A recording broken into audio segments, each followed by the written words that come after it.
Hey, what's up, internet? So I think you guys need to take a good look at the world right now because the standard is lower than ever, and it's easier to get ahead, I think, than it's ever been in life. Simply because if you just quit a lot of things that people just refuse to have the strength to stop doing, you can become so much more than the majority of people. And this one is for men, women. I don't care who you are, what you call yourself, Apache attack helicopter, whatever. You can be whoever kind of person, and so long as you're able to stop doing what the masses are doing, you will become exceptional and you will stand out in the crowd. And standing out in the crowd is kind of a scary thing because, it's obviously what it sounds like. You're not like everyone else. You're different. And being different is good because really, none of us are exactly the same. Everybody's got this unique charm to them that you have to let it shine, because if you try and be like everyone else, you end up becoming nothing. You're at one with nothing because everyone else is very okay with being mundane and not saying exactly what's on their mind. I got a little sun on my chin right here. Uh,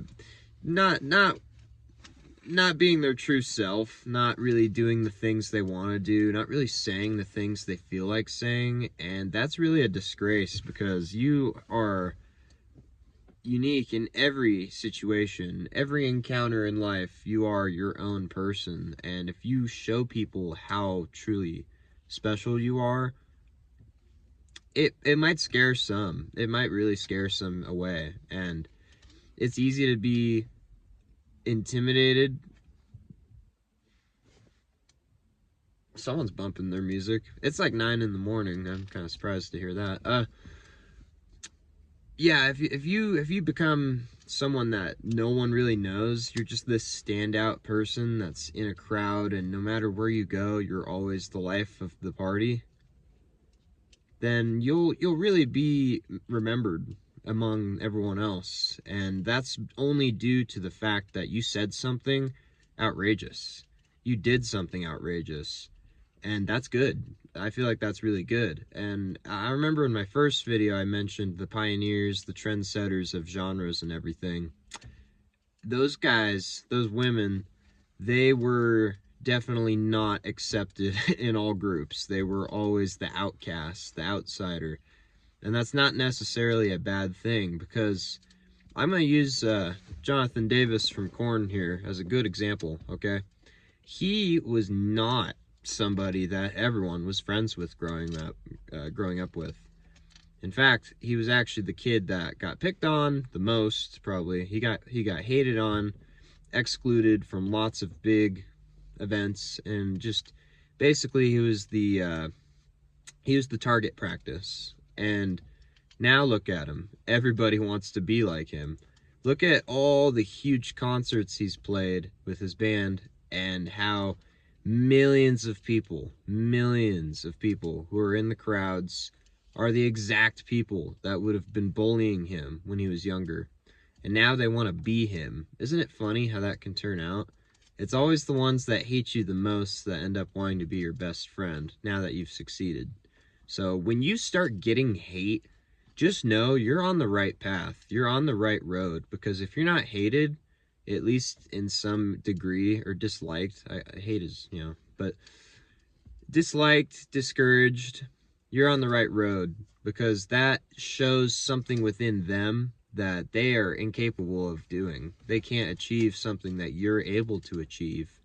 And then they start to look at the mirror and they see themselves and they see how they can't do what you do, and it pisses them off. It makes them really aggravated that you just have this innate ability to do what everyone else won't. And it's like, why can't I do that? Why am I not that awesome? I'm a fucking, little shrimp compared to you. And I think everyone who would watch this type of content already knows you're on the right path. You're on the right journey. If you're even curious or interested in dropping bad habits, then you're already on the right road, and you're already considering, okay, the power of subtraction, which I might make that its own topic, but the power of subtraction is wonderful. That you have to remember to add things in its place, but when you subtract the time wasting activities, the money wasting activities, the weekends that you just kind of burned and you didn't actually accomplish much, once you start to realize you can readjust that and you could slowly detract from the bullshit, you'll start to add in the good shit. And that is, you could really fill in the blank here. Anything within your own self, you already know what you need to do. And I think that's something that deep in all of us, we know what we should be doing, okay? If it just pops something in your head, that is exactly what you need to be doing. So long as it's good, hopefully, right? But yeah, anything involved in putting others down, putting yourself down, fucking your own body up, you know that you have a different route you can take, and that will lead you to your higher self. Because really, this higher self is within all of us, but most can't touch it. Most can't unlock it, and most don't operate in love. They operate in fear. They move in fear. They're really quick to dislike someone. They're really quick to judge people. And then they're really quick to let someone leave the room. And as soon as they leave the room, they just start being like, oh my God, I can't believe this person is such a blah, blah, blah, blah, blah. Enough of that shit. I don't even like when I do it. I become more aware now, and I'm just realizing, okay, what you put out is what you will receive. So the world will reflect things, because the world is not a window, it's a mirror. Whatever you're shooting out at someone, it will shoot back. And hence the classic saying, you live by the sword, you die by the sword. That's a tale as old as time. I mean, anyone who is basically a murderer, do you think their chances of getting murdered have significantly increased? I would say so. Also, people who get robbed, it might make you wonder if they actually robbed anyone themselves in the past, or if they've just been a thief for a really long time and it never caught up to them until it was a big hit. And that's why you gotta really be careful what energy you put out. And sometimes, even if you feel like you're justified in blowing up on someone, maybe you truly are. Maybe what someone else did to you was absolutely horrible. But by being the bigger person and just being like, you level up. And I know that in my own case, I'll just bring it back to this from one of my previous videos. My first breakup, I'm impressed. I didn't have any ounce of vengeance in my soul. My vengeance was becoming better for me. Because I knew the best thing that I could do was step my own life the fuck up. Not try and go put this other person down. Not try and check in on their world and make sure it's going this way or that way. I don't care. It doesn't matter anymore. And really, even with your own really close friends that you love, you still got to worry about you the most. And if the invitations disappear, then I guess that shows you really what concerned them. What's best for themselves, or what's best for you.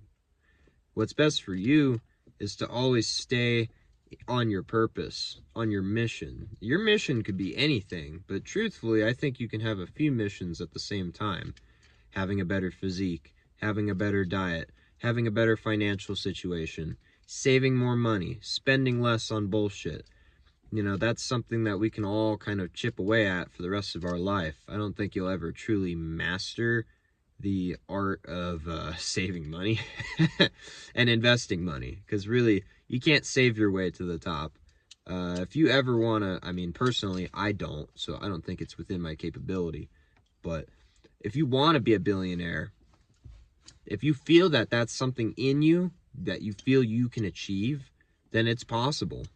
Maybe for me, I certainly feel like I'll become financially free one day, whatever amount of money that amounts to. It could be totally different if I leave the US and I'm in a different country where I have more or less buying power. But ultimately, freedom of travel, freedom of whenever you see something, you can just acquire it. that's something I think we all truly want, but we have to be careful to not get wrapped up in the materialistic pursuit. Hedonism is a horrible fucking thing. And I will add to that, and I would say that if all you do is live a hedonistic life, it's all about pleasure, you'll be miserable. Guaranteed. You will be miserable. Because as I've cut out a bunch of crap, I've already noticed my life has improved significantly. So, with 2025, let's keep cutting the bullshit out, and let's stay on our mission. Let's stay really focused on improving constantly. Because I know you can do it. All right? Stay blessed.